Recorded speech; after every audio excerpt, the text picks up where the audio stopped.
Hi everyone, welcome back to the channel. Today we're going to talk about Heretics of Dune by Frank Herbert. So as always, we're going to talk quick, non-spoilery thoughts and opinions up front, then move over to the spoiler section where we can talk more detail. So as always, make sure you hit that like button and subscribe to the channel if you haven't done so already, and let's begin.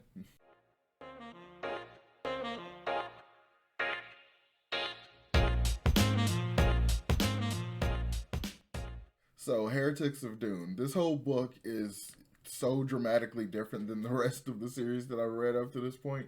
It feels like almost a completely different series. I think, more that I think about it after I finished it, I feel like this was the beginning of a separate trilogy, and Herbert didn't quite finish that. He only got these last two books.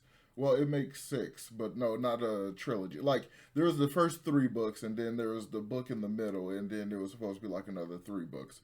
Because the way it kind of breaks up, this feels so different. Because unlike the last few books, where it's very much centered on very few characters and the very specific goals of these few characters, mostly the Atreides line and stuff, it's like now it's just more. It's like a huge explosion of world building and expansion on all of the different species or the different types of humans, I guess, in the universe and everything. So it's just a really interesting expansion, and it's like the original philosophy of the original books is still kind of there somewhat, but it's like been expanded, and now he's like talking about all these other things. It's almost like he had this original thought, Frank Herbert. It's like he had this original idea, this original philosophical concept he wanted to kind of explore, and then it's like he tangent away from that a little bit. It's like, okay, there is this concept, but then that kind of gets me thinking about this thing and this thing and this thing. So it just kind of rambles on.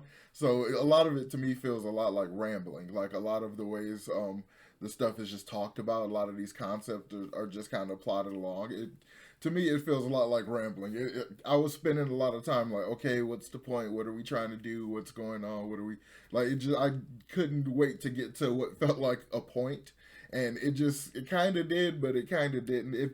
This is why I ultimately say it feels like the beginning of a new trilogy, because the point, aka all the like climactic stuff that happens, feels like this opening of all these new possibilities. So it feels like a totally separate story, the beginning of a totally separate story. So it's interesting that like there's only Chapter House after this one, which is probably because of when Frank Herbert died. So yeah, I will say, of course, the writing continues to be really good. This is very hardcore sci-fi at this point. I feel like the previous books didn't feel this much like hard sci-fi, but to me, this one very much did, to the point where it was like, it took actual concentration to get through. So it was like, it's very dense in a lot of ways. Like, it requires you to think a lot, like, in order to get in. It definitely requires a second read through, at least for me, because there's some stuff in it that I still don't quite get. Like, I'm having trouble linking it all together because a lot of it feels so new, but it feels familiar. So it's got me going back and forth a lot. So I want to go ahead and jump into some spoilers so I can basically talk about the ending of the story, because that was the thing that really kind of got me to think, okay, to really think differently about this story. So yeah, spoilers for Heretics of Dune. Um, so all the stuff that kind of happens toward the end that like leads up to the Duncan Gola, the new Duncan Idaho, kind of becoming his own sort of Quizart Tateract type thing. I was like, okay, so this kind of feels like where we're going, because it was mentioned before, like all the times they keep making this Gola and stuff, they keep making them over and over and over. It's like this kind of idea of what if he gets access to his other memories and all that. So he reaches this whole other level of prescience, and he kind of like we get introduced to a lot of really interesting, cool new technology, like the no ships and the manufactured spice and the honored matres and like just all these people that show back up after the scattering and stuff, and all their different little abilities, and the new face dancers and like all this kind of stuff. It's really interesting, and it's like really far out there, a lot of it, but it all seems to like come back around, like it all, because when I think about that series, a lot of it focuses on Duncan a lot more than Paul in a lot of ways, and like the Atreides line.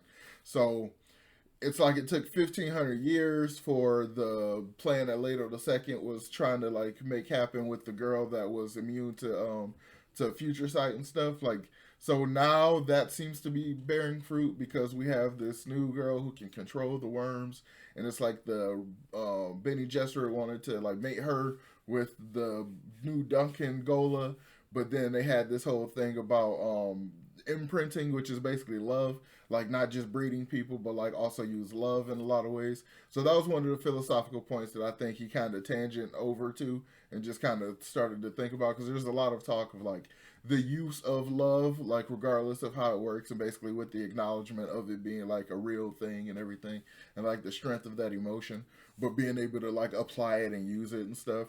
So I thought that was kind of a lot of interesting thoughts. And then we get like a Benny Gesserit in here whose name I can't pronounce a lot of these names, but like who was more emotional. She wasn't doing a lot of that, emotionless, just people are pawns kind of thing. So that was kind of an interesting thing.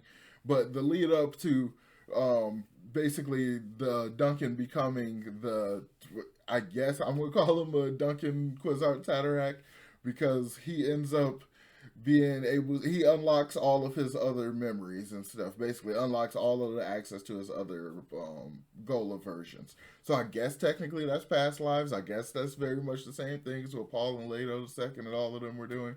So it's just an interesting difference, and I like the fact that it gives him like all this different sight and stuff, basically different superpowers. So my whole thing about it is, like after all of that kind of stuff, the mostly confusing and all this kind of stuff I'm rambling about.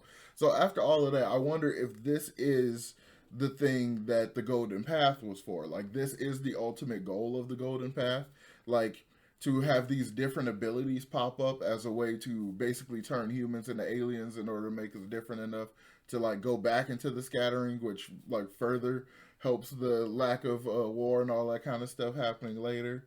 Like, because the Benny Gesserit kind of have this thing of, are they going to continue to just manipulate in the shadows, or are they going to help foster the evolution of the species to the point of being firm, more firmly on the golden path and stuff? So it's like, I'm wondering, was this like a thing? Did Leto the second kind of see this whole thing with the Gola? But then if you do it with the Gola, like, how does that then? I mean, I guess it clearly affects the rest of humanity, because the previous Gola like made it with the Atreides and like populated all of that. So it's like, if there's also things like, is she related to him? Like, there's just so much interesting weird stuff. Part of me wants all of this data in the form of like a Silmarillion, so I can just understand it just straight out, because the way it's explained here is very roundabout to me. It's very like, it's not, I mean, granted, otherwise the book would just be all exposition. That would be really boring and stuff. So I understand why it's not, but like I said, I really want like a Silmarillion type thing, so I can just understand all these different parts, especially all the new technologies and stuff we get from the Talaxu and the Benny Talax and like all of those people and stuff.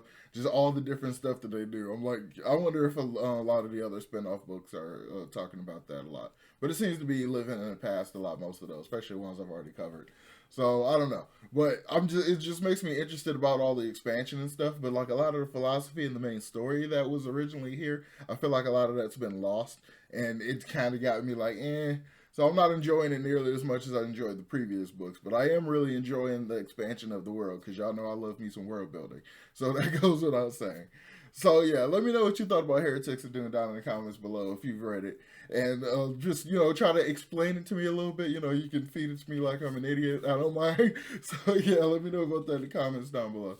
So make sure you hit that like button and subscribe to the channel if you haven't done so already, and I will talk to y'all next time. Peace.